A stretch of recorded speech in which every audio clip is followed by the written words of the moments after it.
আপনি নন্দীগ্রাম ও সিঙ্গুর আন্দোলনের সময় দিদির পাশে ছিলেন, আজকে 100 মাইল দূরে কেন?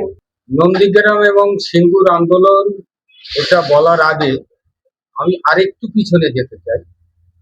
আমি মমতা বন্দ্যোপাধ্যায়ের সঙ্গে 1992 সালে যখন বামফ্রন্টের মৃত্যু ঘণ্টা বাজে, তৎকালীন যুব কংগ্রেসের সভানেত্রী মমতা বন্দ্যোপাধ্যায়, তখন আমি সবেমাত্র কলেজ ছেড়ে সোশ্যাল রাজনীতিতে এসেছিলাম।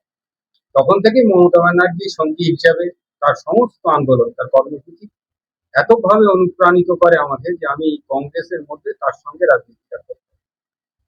এবং 1998 সালে যখন 9ই আগস্ট কান্ধমূর্তির পাদদেশে তিনি প্রথম তৃণমূল কংগ্রেস নামটা উচ্চারণ করেছিলেন, সেদিন সেই মঞ্চের সাক্ষী হিসেবে আমিও দাঁড়িয়েছিলাম।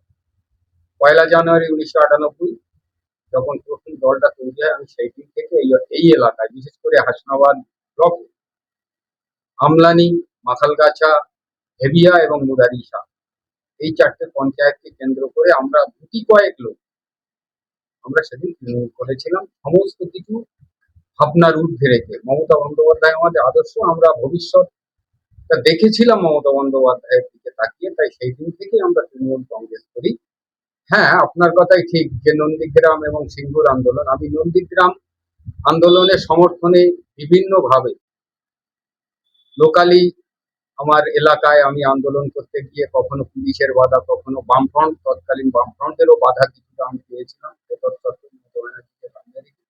আন্দোলন করে আমি পরিচিতি হই। এবং নন্দীগ্রামের বিষয়ে সিঙ্গুরের বিষয়ে বলি, আমি ওতপ্রোতভাবে জড়িত ছিলাম। ওখানে যখন সিঙ্গুরে আন্দোলন চলছে, গরিব মানুষের ক্যাম্প করে খাওয়া দাওয়ার ব্যবস্থা হয়েছে, তখন আমি নিজেই সেখানে পার্টিসিপেট করেছিলাম। আমার একটা অনুদান ছিল, আমি সেটা আজকে বলতে চাই। যাই হোক, এইভাবে আমি আজকে দলের প্রতিষ্ঠা দিবস থেকে এই পর্যন্ত দলে কাজ করে এসেছি নিষ্ঠার সাথে। সেখানে কোনো চাওয়া ছিল না, কোনো পাওয়া ছিল না। আমাদের একটাই টার্গেট ছিল যে মমতা বন্দ্যোপাধ্যায় ক্ষমতায় আসুন এবং বামফ্রন্ট, যেটাকে বাংলায় মহিরুহ হিসেবে বাংলার আমজনতার কাছে প্রতিষ্ঠিত করার চেষ্টা করেছিলেন, সেই মিথটাকে ভাঙার জন্য বামফ্রন্ট সরকার অবসান হোক এবং মমতা বন্দ্যোপাধ্যায়ের মামাটি মানুষের সরকারের প্রতিষ্ঠিত হোক। আমরা সেদিন থেকে আজও পর্যন্ত লড়াই করে। সিরাজুল মল্লিক হাসনাবাদ দলে জন্ম দিয়েছিল, আজকে দরকার পড়ছে না কেন? দেখুন, আমরা যখন দল করেছি, বামফ্রন্ট ছিল আমাদের প্রধান প্রতিপক্ষ। আমরা তাদেরকে দেখেছি গ্রাসরুট লেভেল থেকে তারা কর্মীদের তুলে আনতো। আমরাও ঠিক তাদেরই অনুসরণ করে আমরাও সেখানে গ্রামের নিচু তলায় সাধারণ যারা দল করতো তাদেরকে কর্মী হিসেবে তাদেরকে ট্রিট করে, তাদেরকে আমাদের সঙ্গী করে নিয়ে আমরা কিন্তু দলের লড়াইটা করেছিলাম। কিন্তু বর্তমান পরিস্থিতিতে আজকে ডিজিটাল যুগে এসে দলটা যেন ডিজিটালাইজড হয়ে গেছে। দলের কর্মীদের কোনো সম্মান নেই। দলের নেতৃত্বের, সাধারণ নেতৃত্বে যারা একনিষ্ঠর সঙ্গে দলটা করে, তাদের কোনো মূল্যায়ন হচ্ছে না এখানে। যার ফলে আমরা হয়তো দলের সঙ্গে তাল মিলিয়ে খাপ খেয়ে চলতে পারছি না বলেই আমরা আজকে পিছিয়ে আছি দলের। আমলানিতে অন্য দল থেকে এসে নেতা হয়ে বসেছে এবং তোলা তুলছে, কি বলবেন? এটা দলের ব্যাপার, ওটা দলের নেতারাই ভালো জানে। আমি তো বলতে গেলে 2016 সাল পর্যন্ত আমি দলের সাংগঠনিক দায়িত্বে ছিলাম।